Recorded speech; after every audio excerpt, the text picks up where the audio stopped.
What's up, guys? Natália aqui, lendo mais uma historinha em inglês para treinar minha dicção.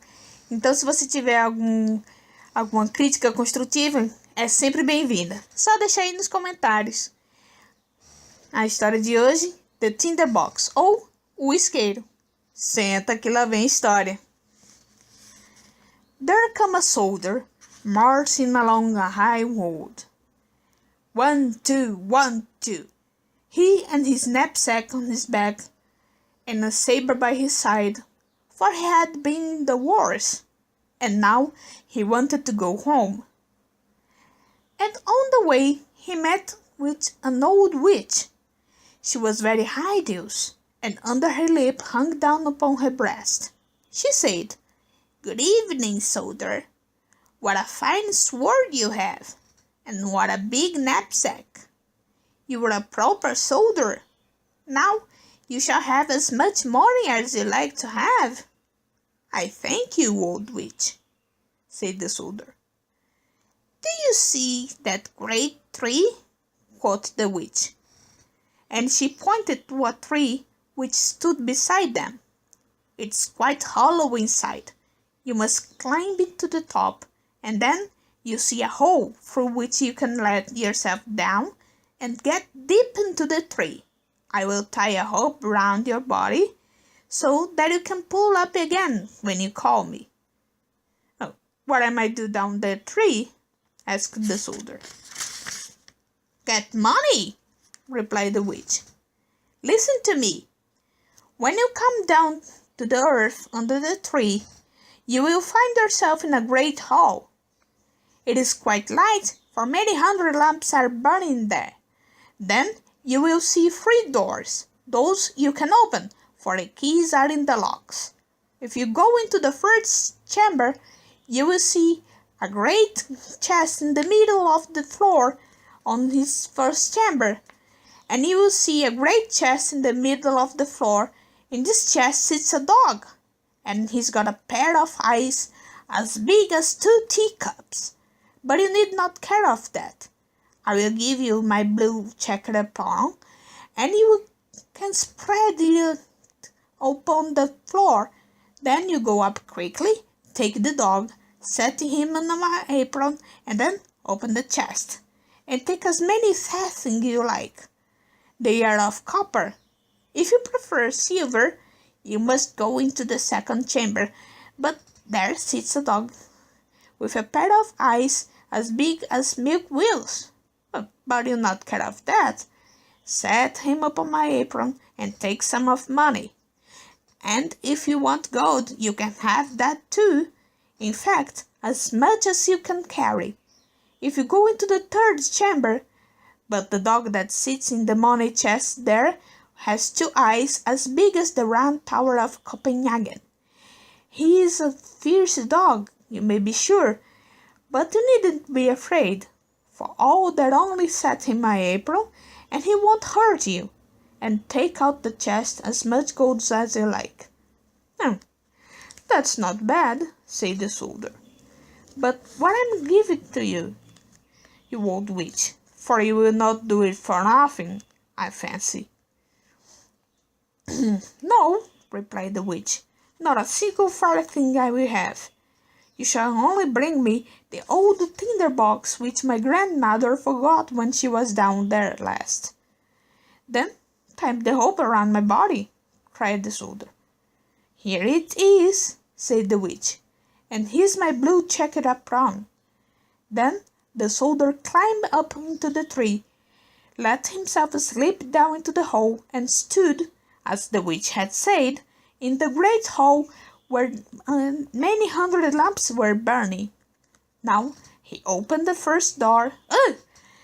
There sat the dog with eyes as big as teacups staring at him. "You are a nice fellow," exclaimed the soldier, and he set him on the witch's apron, and took as many copper farthings as his pocket would hold, and then locked the chest, set the dog on it again, and went into the second chamber. Aha! There sat the dog with eyes as big as milk wheels. "You should not stare at me," said the soldier. You might strain your eyes." And he set the dog upon the witch's apron. When he saw the silver money in the chest, he threw away all the copper money he had and filled the pockets and his knapsack with silver only. Then he went into the third chamber. Oh, but that was horrid! The dog there really has eyes as big as the round tower, and they turn around and round in his head like wheels. "Good evening," said the soldier, and he touched his cap, for he had never seen such dog as that before. When he had looked at him a little more closely, he thought, "That will do," and lifted him down to the floor and opened the chest. Mercy! What a quantity of gold was there! He could buy the whole Copenhagen, and shoot the pigs, and cake woman, and the soldier whips, and rocking horse in the whole world. Yes, that was a quantity of money. Now the soldier threw away all the silver coin with which he had filled his pocket and his knapsack, and took gold instead. Yes, all his pocket, his knapsack, his boots, and his cap were filled, so that he could scarcely walk. Now indeed he had plenty of money. He put the dog on the chest, shut the door, and then called up through the tree, "Now, pull me up, you old witch." "Have you the tinderbox?" asked the witch. "Plague on it!" exclaimed the soldier. "I had clean forgotten that." And he went and brought it. The witch drew him up. He stood the high hold again with the pockets, boots, knapsack, and cap full of gold. "What are you going to do with the tinderbox?" asked the soldier. "That's nothing to you," retorted the witch. "You have your own money. Just give me the tinderbox." "Nonsense," said the soldier. "Tell me directly what you're going to do with it, or I'll drown the soldier and cut off your head." "No," cried the witch. So the soldier cut off her head. There she lay, but he tied up all the money in her apron, took it on his back like a bundle, put the tinderbox in his pocket, and went straight off towards the town. That was a splendid town. He put up the very best inn, asked for the finest rooms, and ordered his favorite dishes. For now he was rich, having got so much money. The servant who had to clean his boot certainly thought them a remarkable old pair of such rich gentlemen, but he had not brought any new ones yet. The next day he pursued proper boots and handsome clothes. Now our soldier had become a fine old gentleman, and the people told him all of the splendid things which were in the city and about the king, and what a pretty princess the king's daughter was. "Oh, where the one had got to see her?" asked the soldier. "She's not to be seen at all," said all together. "She lives in a great copper castle with great many walls and towers around it, in no one but the king in all three, now there, for it has been promised that she shall marry a common soldier, and the king can't bear that. I should like to see her," thought the soldier, but he could not get leave to do so. Now he lived merrily, went to the theatre, drove to King's garden, and gave much money to the poor. And this is very kind of him, for he knew from old times how hard it is when no one has not a shilling. Now he was rich, had fine clothes, and gained many friends, who all said he was a rare one, a true cavalier, and that pleased the soldier well. But as he spent money every day and every other day, and he has at least only 2 shillings left, and he was obligated to turn out of the fine rooms in which he had dwelt, and had to live in a little garden under the roof, and clean his boots for himself, and mend them with a darning needle. None of his friends came to see him, for there were too many stairs to climb. It was quite dark one evening, and he could not even buy himself a candle, when it occurred to him there was a candle end in the tinderbox, which he had taken out of the hollow tree, into which the witch had helped him. He brought out the tinderbox and the candle end, but as soon as he struck fire and the sparks rose up from the flint, the door flew open, and the dog, who had eyes as big as a couple of teacups, and whom he had seen in the tree, stood before him and said, "What's my lord's command?" "What is it?" said the soldier. "That's a famous tinderbox, if I can get everything with it what I want." "Bring me some money," said to the dog, and whisk! The dog was gone, and whisk! He was back again, with a great bag full of shillings in his mouth. Now the soldier knew what a capital tinderbox this was. If he struck it once, the dog came who sat upon the chest of copper money. If he struck it twice, the dog came who had the silver, and if struck 3 times, then appeared the dog who had gold. Now the soldier moved back to the finest room, and appeared again in handsome clothes, and all his friends knew him again, and cared very much for him indeed. Once he thought to himself, "It was very strange thing that one cannot see the princess. They all say she was very beautiful, but what is the use of that, if she was always to sit in the great copper castle with the many towers? Can I not get to see her at all? Where is my tinderbox?" And so he struck a light, and whisk! Came the dog with the eyes as big as teacups. "It is midnight, certainly," said the soldier, "but I should very much like to see the princess, only for a moment."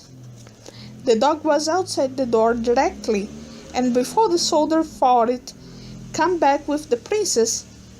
She sat upon the dog's back and slept, and everyone could see she was a real princess.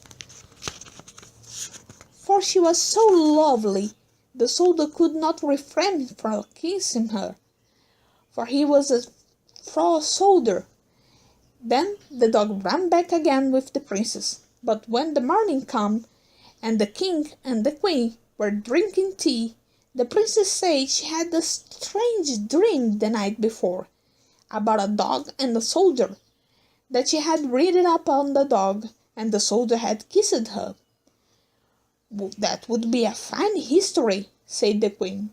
So one of the old court ladies had to watch the next night by the princess' bed, to see if it was really a dream or what it might be. The soldier had a great longing to see the lovely princess again, so the dog, coming the night, took her away and ran as fast as he could.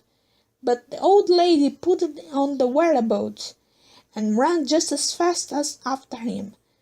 When she saw they both enter a great house, she thought, "Now I know where it is," and with a bit of chalk she drew a great cross on the door.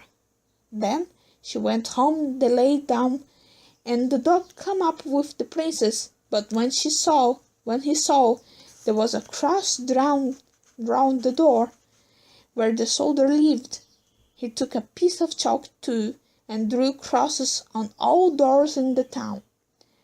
And what was cleverly done, for now the lady could not find the right door, because all doors had crosses upon them.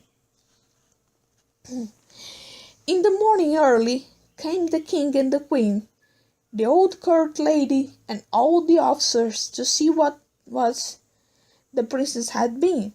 "There he is," said the king, when he saw the first door with a cross upon it. "No, my dear husband, it is there," said the queen, who descried another door which also showed a cross.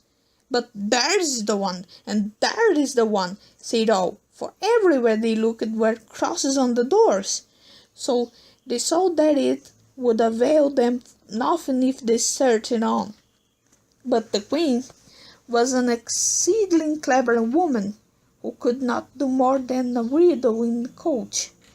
She took her great gold scissors, cut a piece of silk into pieces, and made a neat little bag. This bag she filled with fine wheat flour and tied on the princess's back. And when that was done, she cut a little hole in the bag, so that the flour would be scattered along all the way which the princess should take. In the night the dog came again, took the princess on his back, and ran with her to the soldier, who loved her very much, and would gladly have been a prince, so that he might have her for his wife. The dog did not notice at all how the flour ran out in the steam of the castle to the window of the soldier's house, where he hung up the wall with the princess. In the morning the king and the queen saw well enough where their daughter had been, and they took the soldier and put him in prison. There he sat. Oh, but it was dark and disagreeable there. And they said to him, "Tomorrow you shall be hanged."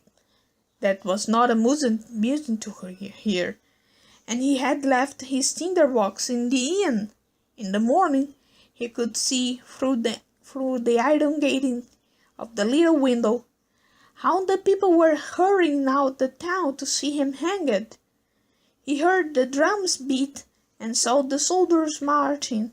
All the people were running out, beat, and saw the soldiers marching. All the people were running out, and among them was a shoemaker boy with leather apron and slippers.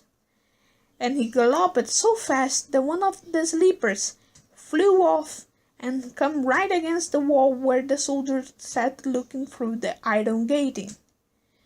"Hello, shoemaker boy! You needed to be such a hurry," cried the soldier to him. "It will not begin till I come, but if you will run where I lived and bring me my tinderbox, you shall have 4 shillings, but you must put the best leg foremost." The shoemaker boy wanted to get the 4 shillings, so he went and brought the tinderbox, and well, we shall now hear what happened. Outside the town, a great gallows had been built, and round it stood the soldiers and many 100,000 people. The king and queen sat on a splendid throne opposite the judge and the whole council. The soldier already stood upon the ladder, but as they were about to put the rope round his neck, he said that before a poor criminal suffered his punishment, an innocent request was always granted to him. He wanted very much to smoke a pipe of tobacco, and it would be the last pipe she would smoke in the world. The king would not say no to this, so the soldier took his tinderbox and struck fire. 1, 2, 3, and there suddenly stood all the dogs, the one with eyes as big as teacups, the one with the eyes as large as milk wheels, and the one whose eyes were big as the round tower. "Help me, so I may not be hanged," said the soldier. And the dogs fell upon the judge, and all the council seized one by the leg and other by the nose, and tossed them all many feet into the air, so that they fell down, were all broken to pieces. "I won't," cried the king, but the biggest dog took him to the queen and threw them after the others. Then the soldiers were afraid, and the people cried, "Little soldier, you shall be our king and marry the beautiful princess." So they put the soldier into king's coach, and all three dogs danced in front of and cried, "Hooray!" And the boys whistled through their fingers, and the soldier presented arms. The princess came out of the copper castle and became queen, and she liked it very well. The wedding lasted a week, and the three dogs sat at the table too, and opened their eyes wider than ever it all saw. Eu não vou ler traduzindo, porque afinal a história é bem mais comprida que a última. Resumindo, é a história de um soldado que, voltando da guerra, encontra uma bruxa que o convida a descer em uma velha árvore. Ele pergunta por que ele desceria. Ele disse, lá há dinheiro. E ele disse, tá, e o que você quer em troca? Ele disse, um isqueiro que minha avó deixou lá. Ele pega o isqueiro, pega dinheiro. Quando volta, ele pergunta, por que você quer esse isqueiro? Mas não é da sua conta. Ele a decapita e vai para a cidade. Fica assim, gasta todo o dinheiro, fica sem. Certo dia, acende o isqueiro e descobre que ele chama os cachorros que estavam lá guardando o dinheiro. Ele usa o cachorro para cortejar a princesa, mas o rei fica furioso e o manda decapitá-lo. Mas ele usa o isqueiro, chama os cachorros e se torna o rei. Por hoje é só. See ya!